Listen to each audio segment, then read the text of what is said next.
Je vais être rapide pour vous laisser du temps. Une fois qu'on a dit tout ça, la question c'est qu'est-ce que nous, en tant que citoyens, en tant qu'individus, nous pouvons faire pour lutter contre ça. Je vais donner là quelques pistes, mais il y en a certainement encore beaucoup d'autres, et je vous invite, si vous en avez, à nous les faire partager. La première piste que je vois, c'est d'abord de parler du sujet et de s'intéresser. Et quand des faits d'actualité se présentent à nous, à ne pas considérer la version policière comme étant acquise. Non, elle ne vaut pas moins, mais elle ne vaut pas plus non plus que la parole des personnes qui dénoncent des violences policières.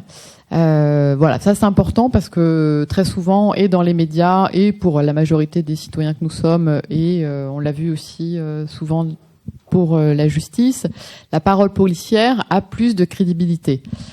Donc ça, voilà, juste, c'est un mécanisme à avoir quand on entend les nouvelles, voilà, de s'interroger sur ce qui a pu se passer, d'aller lire d'autres articles. Il y a des journalistes qui font des investigations très conséquentes sur le sujet. Donc il y a plein de sources médias qui peuvent être à étudier.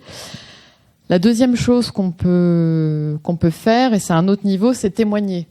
On a le droit, en tant que citoyen, d'observer des policiers qui contrôlent l'identité de quelqu'un, d'observer dans le cadre de manifestations, je ne sais quoi, des passagers, exactement, dans les avions, même si les policiers ou les gendarmes n'apprécient pas souvent qu'il y a des témoins. Se sentent observés, etc. On a le droit de le faire, dans le respect du cadre de l'intervention. On a le droit de se poser là en tant qu'observateur, et on a le droit de filmer. Et ça, c'est très clair. Je vous y invite, mais très très fortement. Laurence l'a dit tout à l'heure. Il est évident que dans les affaires où il existe des vidéos, ce sont les affaires pour lesquelles on a le plus de chances d'obtenir la vérité. Laurence parlait tout à l'heure de procès-verbaux policiers qui ont pu être reconnus comme mensongers. Les procès-verbaux en question étaient reconnus comme mensongers parce qu'il y avait des vidéos qui confirmaient la thèse de la victime. C'est notamment le cas d'un jeune lycéen qui a été éborgné par un tir de flashball où le policier affirmait avoir répliqué à des jets de pavés par un tir de flashball. Et c'est la version. Le gamin, il avait 16 ans, a été poursuivi pour outrage et rébellion, pour violence volontaire contre les policiers sur cette base-là. Il aurait pu être condamné. Pas de bol pour le policier en cause, il y a eu des vidéos.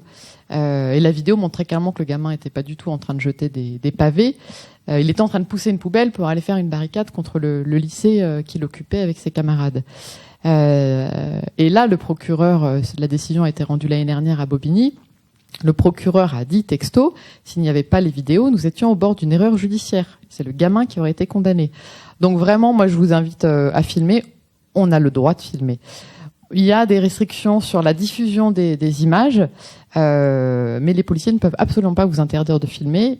Ils ne peuvent pas vous retirer votre téléphone, ils ne peuvent pas vous obliger à retirer votre puce, ils ne peuvent pas vous casser votre téléphone, même si ça se fait, très clairement. Mais vous avez le droit de témoigner. Je vous cache pas que c'est pas sans risque. Stéphane le disait, Laurence l'a redit aussi. Les risques de plainte pour outrage et rébellion sont réels. Je sais pas s'ils sont nombreux, mais en tout cas ils sont réels, y compris pour des personnes qui témoigneraient. Mais c'est absolument indispensable. Tant qu'on n'aura pas d'autres outils de preuve conséquents et probants dans ce type d'affaires, c'est absolument fondamental.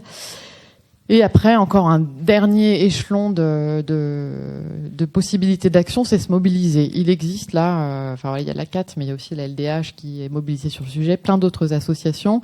Et là, on le voit autour de Nuit debout, plein de collectifs de citoyens, de lycéens qui se mobilisent de partout sur cette question comme sur d'autres. Et il y a pour chacun, selon ses convictions et selon ses envies de mobilisation, de quoi agir de partout. Donc je vous invite, si vous le souhaitez, à le faire.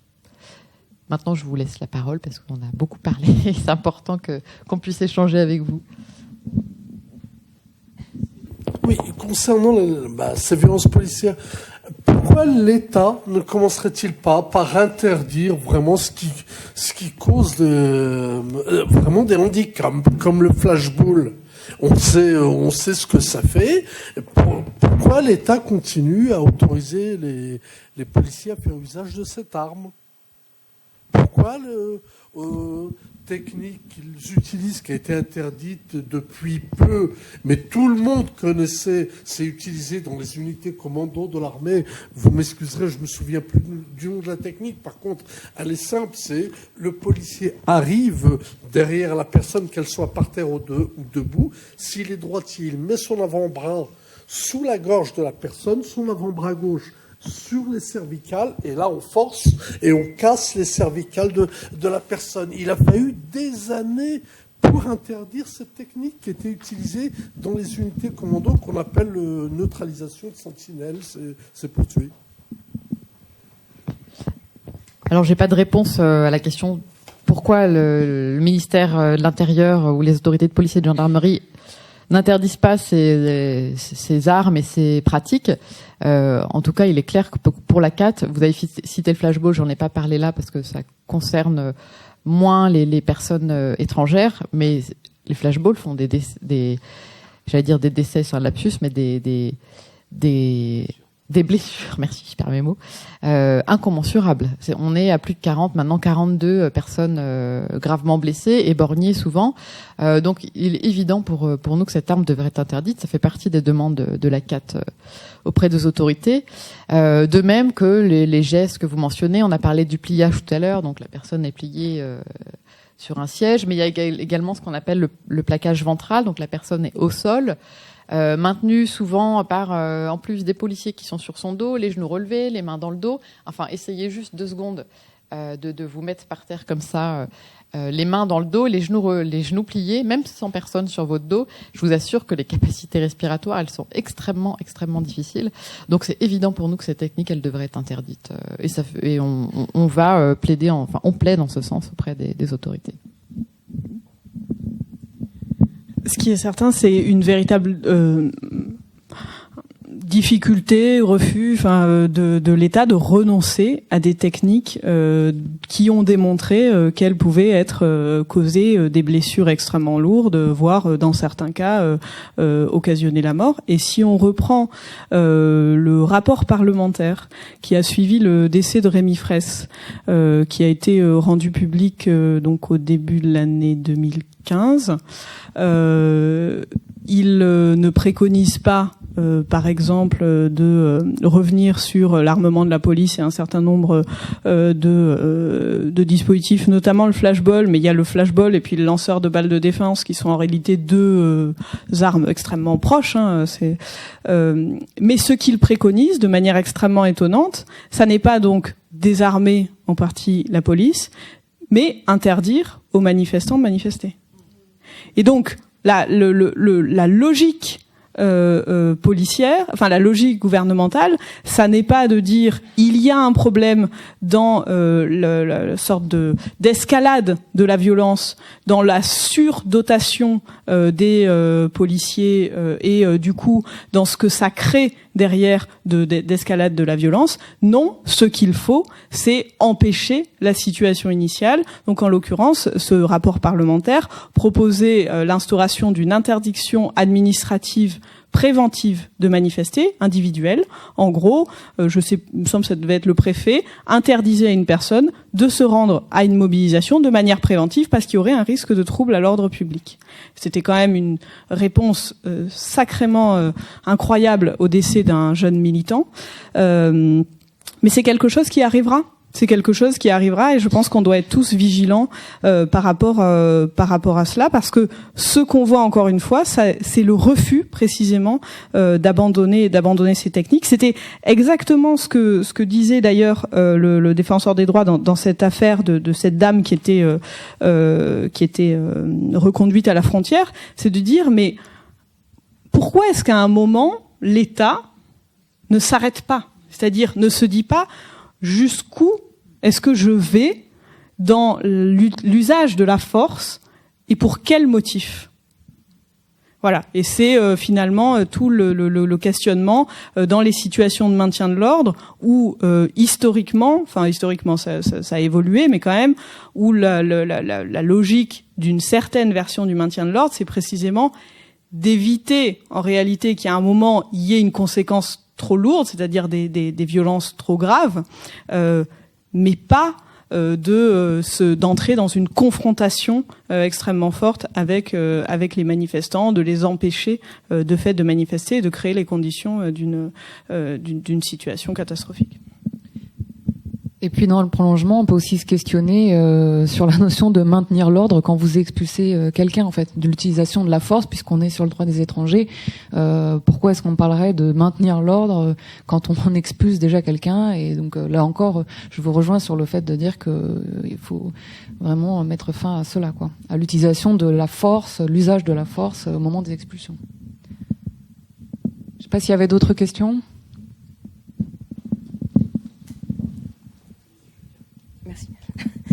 Disons que, oui, on est quand même dans un contexte général de brutalisation du politique, en général. Et ce contexte-là, il ne concerne pas seulement les étrangers, il concerne en général la manière dont les choses se passent, la manière dont on règle des différends ou des conflits, les nombreuses interventions armées qui se font à l'étranger. C'est-à-dire c'est quand même une tendance lourde, actuelle, contemporaine, cette brutalisation du politique. Donc du coup, elle s'exerce bien sûr aussi en politique intérieure à l'égard de l'ensemble des citoyens. Bon, pour l'affaire Rémi Fraisse, c'est évident. Pour l'état d'urgence, c'est évident que, bien évidemment, ça a accentué ça. Et ça a beaucoup plus servi, finalement, à faire taire les militants que à faire arrêter d'éventuels, entre guillemets, terroristes.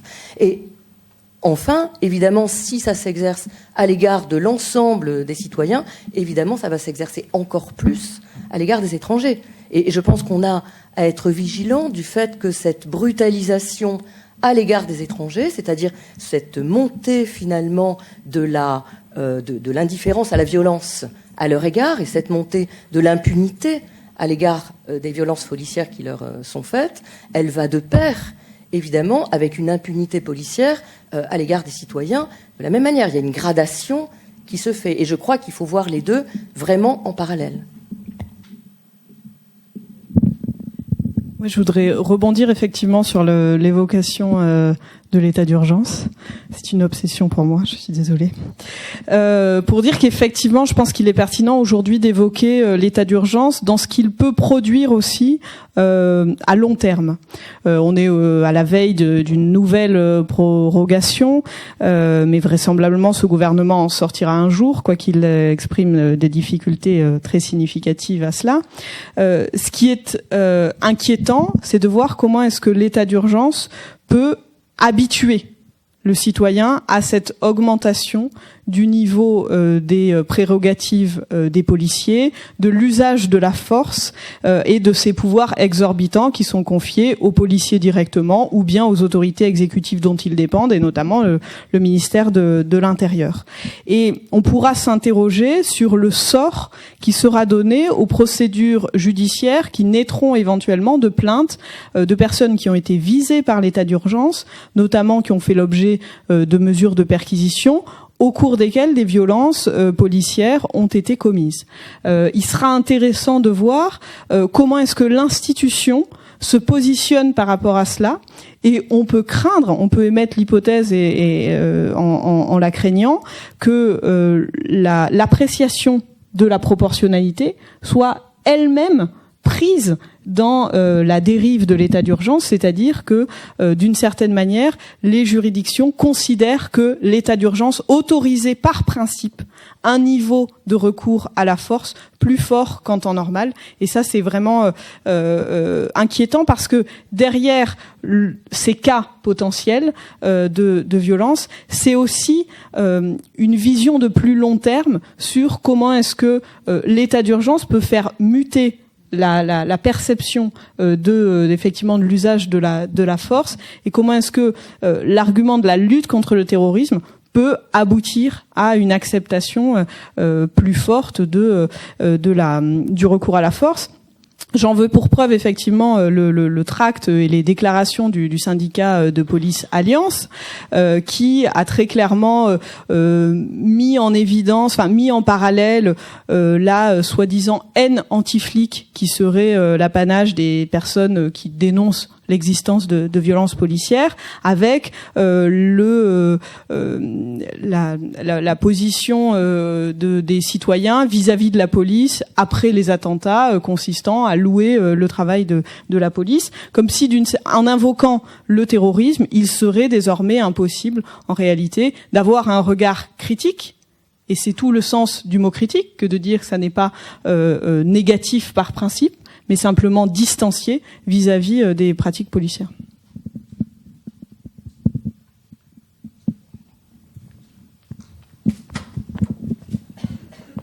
Je voulais juste ici apporter le témoignage d'une de mes amies journalistes qui n'a pas pu venir parce qu'elle habite Nice. Et elle va très souvent, elle se rend plusieurs fois par semaine à Vintimille. Et elle voulait aussi témoigner des grandes violences que subissent les migrants, comme on les appelle, qui sont bloqués à Vintimille et qui veulent pénétrer en France. Et en tant que journaliste, elle est extrêmement choquée de voir que ce qu'on appelle les médias en général sont peu intéressés par ce type de sujet. Voilà, elle a pris contact avec Mediapart et à Mediapart on lui a répondu est-ce qu'il y a des Syriens parmi les personnes que vous connaissez? Malheureusement, il n'y avait pas de Syriens. Alors non, ça nous intéresse pas, quoi. Voilà. Donc je voulais apporter ce témoignage, premièrement sur les violences subies et deuxièmement sur la difficulté qu'on a à alerter l'opinion via les médias. C'est pour reprendre ce que vous aviez dit en disant qu'il fallait se mobiliser et informer. On se heurte aussi à des grandes difficultés.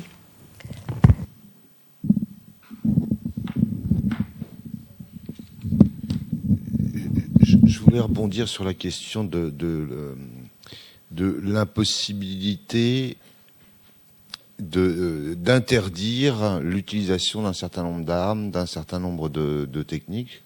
Je crois que l'État, et encore moins maintenant, n'a envie de toucher à ces policiers. D'abord parce que le biais syndical est très très fort chez les flics, hein, quand même. Il faut bien il faut le savoir. Hein, ils ont un gros pouvoir. Et quand on voit la question qui s'est posée autour de la retenue des étrangers, vous savez qu'il y avait plus possibilité de placer les étrangers en garde à vue, donc on a inventé la retenue judiciaire. Il y a eu une bataille extrêmement puissante de la part des syndicats de policiers pour faire passer cette retenue de 10 à 12 à 14 à 16. Hein. Il faut se souvenir de ça. Et aujourd'hui, j'ai un exemple précis en tête, je peux pas en parler nommément, mais le frère d'une policière s'est vu tabasser dans un gros commissariat du 93 et elle a donc poussé son frère à déposer plainte. Elle est allée voir la hiérarchie la plus haute et on lui a dit, en ce moment, compte tenu des événements, etc., compte tenu des attentats, je ne prendrai aucune sanction. Voilà.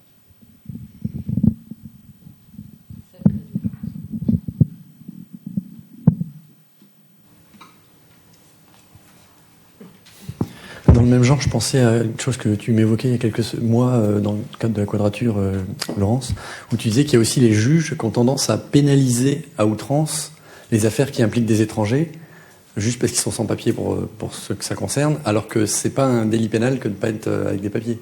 Donc il y a aussi une violence judiciaire qui arrive en plus là-dessus dans le contexte précis des étrangers. Je sais pas si c'est quelque chose dont tu peux nous témoigner peut-être.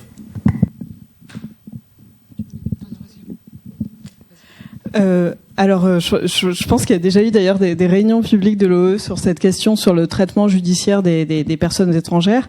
Et donc, je vais essayer de donner 2-3 éléments d'interprétation pour dire qu'il n'y a pas de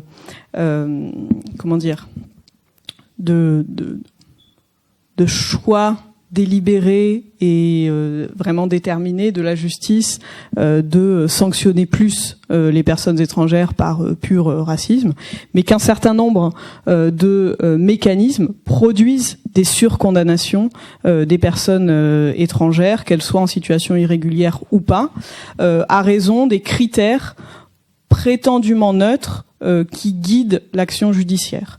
Par exemple, au-delà des infractions spécifiques aux personnes étrangères, et c'est le cas par exemple du refus d'embarquement, qui conduit de manière très fréquente les personnes en prison pour quelques mois. C'était le cas de cette dame là, dont j'évoque un peu le cas, dans une logique qui est d'ailleurs assez particulière, parce qu'elle implique que la justice assume la fonction d'éloignement des étrangers d'une certaine manière, en disant en gros on va la mettre en prison pendant 2 mois, à l'issue des 2 mois elle pourra être replacée en rétention administrative, et la prison servira la logique de l'administration. Donc il y a ces infractions très spécifiques aux personnes étrangères, et puis ensuite il y a la façon dont statistiquement et quotidiennement les personnes étrangères sont surreprésentées dans les procédures expéditives, telles que la comparution immédiate. Or, on sait statistiquement que ces procédures-là sont très fortement pourvoyeuses d'emprisonnement, et de manière beaucoup plus forte que les autres voies procédurales. Elles le sont, ces personnes orientées dans ces voies procédurales-là, parce qu'elles sont considérées comme n'ayant pas les garanties de représentation. C'est là qu'on voit les critères qui apparaissent comme neutres mais qui ne le sont pas dans les faits. Elles sont considérées comme ne bénéficiant pas de garantie de représentation parce que leur domicile est considéré comme moins stable, parce qu'elles n'ont pas forcément un emploi, et même lorsqu'elles l'ont, puisqu'il n'est pas systématiquement déclaré, il n'est pas considéré comme constituant une garantie de représentation. Elles sont plus souvent l'objet de la surveillance policière, et donc de ce fait et du fait de la récurrence des contrôles, elles sont plus susceptibles de donner lieu à la constitution d'une sorte de carrière délinquante entre guillemets. Si vous prenez un exemple qui est la consommation de stupéfiants, le cannabis est consommé par près de 4 millions de personnes en France. Mais 4 millions de personnes ne sont pas contrôlées par les policiers et donc trouvées en possession de cannabis. Ceux sur lesquels l'attention policière est la plus forte sont des personnes qui sont issues de milieux populaires, souvent non blanches et parfois étrangères. Et donc, par le fait que l'activité policière va se centrer sur une activité de rue, dans lesquelles les personnes étrangères vont être aussi présentes, sur de la recherche d'infractions de petite délinquance, de délinquance populaire d'une certaine manière, on va créer encore une fois, de la même manière, en fait, c'est un certain nombre de mécanismes qui viennent s'ajouter pour créer au final une surreprésentation des personnes étrangères en détention. C'était l'objet d'une réunion publique de l'OE il y a quelques mois de mémoire, mais aussi dans les condamnations plus lourdes, parce que de la même manière, et ça vaut, il y a un double effet qui est lié à la condition d'étranger et à la condition sociale précaire, qui vont faire par exemple que des sanctions alternatives, des sanctions financières par exemple, vont être écartées, tandis que le recours à l'emprisonnement va être utilisé de manière plus large et plus rapide en tout cas que face à des personnes qui ne seraient pas étrangères ou seraient issues d'un milieu plus favorisé. Donc ce qui est certain, c'est que dans le domaine pénal de manière générale, il y a effectivement une situation très particulière et une appréhension judiciaire très particulière des personnes étrangères avec ces formes de surpénalisation. Non, puis juste pour compléter, en fait, sur le fait, on dit aussi souvent que les personnes qui sont sans papier, ce n'est plus un délit en soi. Comme tu l'as dit, Laurent, c'est simple au fait de ne pas embarquer, en fait, qui constitue une infraction.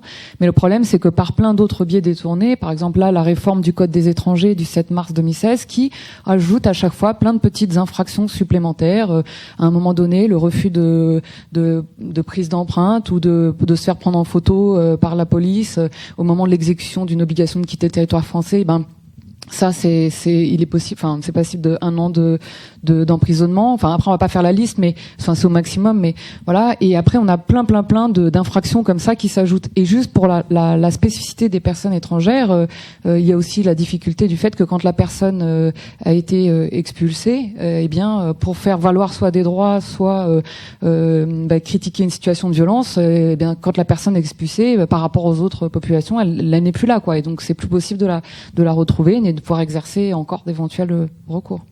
Donc ça, c'était juste pour compléter. Mais c'est vrai qu'on sort un petit peu on élargit un peu par rapport aux violences policières, mais il y a tout un tas d'infractions qui se surajoutent comme ça, comme tu disais.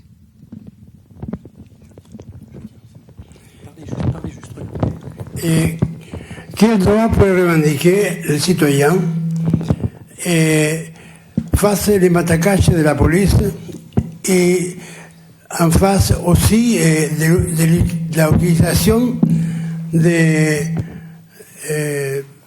aparatos eléctricos que lanzan al suelo las personas? Quelles sont les défenses citoyennes que nous pouvons revendiquer? Alors, pour ce que j'ai compris, il y a quelques pistes qui ont été évoquées tout à l'heure au niveau de la mobilisation citoyenne. C'est d'en parler, d'informer, une soirée comme aujourd'hui, le fait d'en parler le plus possible et de témoigner, de filmer. Et voilà, ce sont des choses qui peuvent être sources de mobilisation et puis se rapprocher d'associations qui travaillent aussi sur ce sujet-là. Je sais pas si voilà.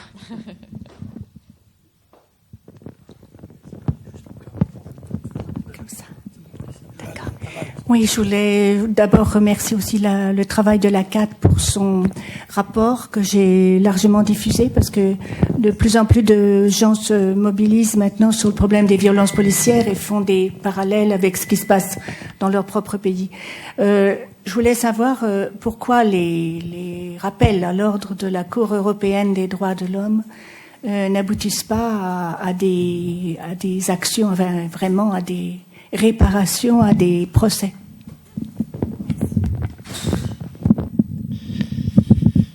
Je crois que l'État en a rien à foutre. Voilà. Je pense que le rapport de la CAT ou une décision du défenseur des droits, je pense que l'État, sur le moment, va réagir, va pas en avoir rien à foutre, mais en réalité, je suis désolé de dire, mais je pense que le rapport de la CAT, très bien. On est super content de ce travail-là et ça nous source et c'est bien. Il y avait eu le rapport d'Amnesty International avant, mais je crois que finalement, ils en ont rien à foutre. Et que je suis désolé de parler aussi directement, mais au bout d'un certain temps, on a un peu l'impression de pisser dans des violons. Dans plusieurs violons d'ailleurs, et que c'est vrai que moi je dis filmer, oui, il faut filmer de plus en plus, il faut utiliser ces moyens-là. Il faut faire attention, hein. Filmer dans un avion, ça peut amener aussi à être déféré devant le tribunal correctionnel. C'est ce qui s'est passé pour les 3 du vol Paris-Bamako il y a quelques années, avec des violences policières à leur rencontre. Donc il faut aussi, mais plus on filmera, mieux ce sera. Et je crois que peut-être qu'une image d'un lycéen qui reçoit un coup de poing dans la gueule a peut-être plus de poids qu'un rapport de la CAT. Non, mais enfin, disons que ça, effectivement, cette image, alors je sais pas pourquoi cette image particulièrement, parce que des images comme ça, il y en a eu beaucoup avant. Il y en a encore. Celle-là, voilà, je sais pas, c'était, voilà, tout à l'heure, je sais plus qui interrogeait sur les médias. Bon, voilà, on sait pas pourquoi un jour un truc marche dans les médias ou pas. Cette vidéo a marché et ça, c'est clair que ça emmerde les autorités. Plus que on entend Bernard Cazeneuve qui se dit choqué. On n'a pas entendu se dire choqué pour n'importe lequel des 26 décès qu'on a répertoriés, et la liste est non exhaustive, même pas Rémi Fraisse, pourtant qui a été très, très médiatisé. Donc oui, non, c'est sûr que le rapport de la CAT, ils n'en ont pas grand-chose à faire. Il a le mérite d'informer les citoyens, mais ils n'en ont pas grand-chose à faire, et ils n'en ont tellement pas grand-chose à faire que nos demandes de rendez-vous, elles se sont pour l'instant pas concrétisées, à part avec le ministère de la Justice, mais le ministère de l'Intérieur n'a pas daigné nous recevoir, alors qu'il est quand même le premier concerné par nos demandes. Donc c'est pour ça qu'il faut qu'on continue à être nombreux à se mobiliser d'une manière ou d'une autre et à un peu faire bouger les choses, quoi.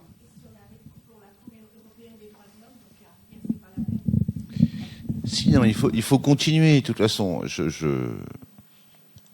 quand je dis ils en ont rien à foutre, mais il faut continuer à lutter. On avance un tout petit peu, à pas de fourmis, mais on y arrive. Je veux dire, la première condamnation de la France sur les problèmes de violence policière en garde à vue, c'était l'affaire Tomasi. Ça a quand même amené des choses. C'est vrai que la bataille pour qu'il y ait des avocats en garde à vue, juste au début 10 minutes et puis maintenant pratiquement tout le long de la garde à vue, ça change les choses dans les violences policières, dans les gardes. Il va falloir pousser à ce que tous les procureurs de France et de Navarre passent dans tous les lieux de garde à vue, enfin, etc., etc. Et il faut, à l'ISIRI, on va aller devant la Cour européenne des droits de l'homme, c'est sûr. On aura une condamnation de la France. Je le pense quand même, ça fera avancer les choses. Au bout d'un certain moment, le juge change aussi, parce qu'à force d'avoir des condamnations, pour prendre un exemple, en parallèle, je suis dans le dossier de ce jeune homme dont j'ai parlé, qui a perdu son œil à coup de tonfa. C'est un dossier qui est instruit au TGI de Pontoise.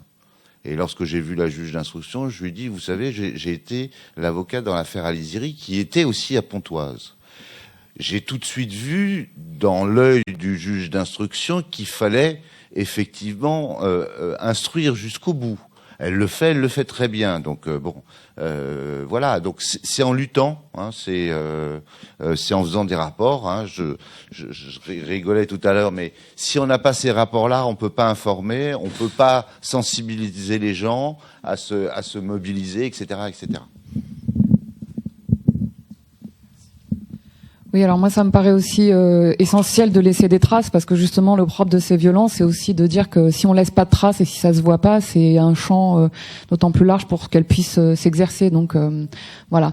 Donc écoutez, je sais pas, je pense qu'on va pouvoir s'arrêter là, sauf s'il y avait une dernière petite question ou une remarque éventuellement. Pourquoi le parquet de Paris ne poursuit pas lorsque Pourquoi le parquet de Paris ne poursuit pas lorsque les policiers, devant tout le monde, devant les caméras, matraquent, gazent des gens qui filment, qui observent. Et là, c'est flagrant. Des vidéos où on voit des policiers qui gazent, qui matraquent parce que les gens filment des violences policières et il n'y a aucune poursuite pénale derrière. Justement, je pense que c'est là que prennent tout leur sens des réunions comme aujourd'hui pour informer, pour avancer, pour visibiliser, je pense que on l'a dit, c'est le parcours du combattant, et que donc ça veut dire qu'il y a encore un chemin, voilà, il y a encore beaucoup de choses à faire, et aujourd'hui on a quand même pu ajouter un peu une pierre à l'édifice, voilà. Donc merci encore infiniment pour vos interventions respectives, très très claires, et merci à vous tous pour votre écoute.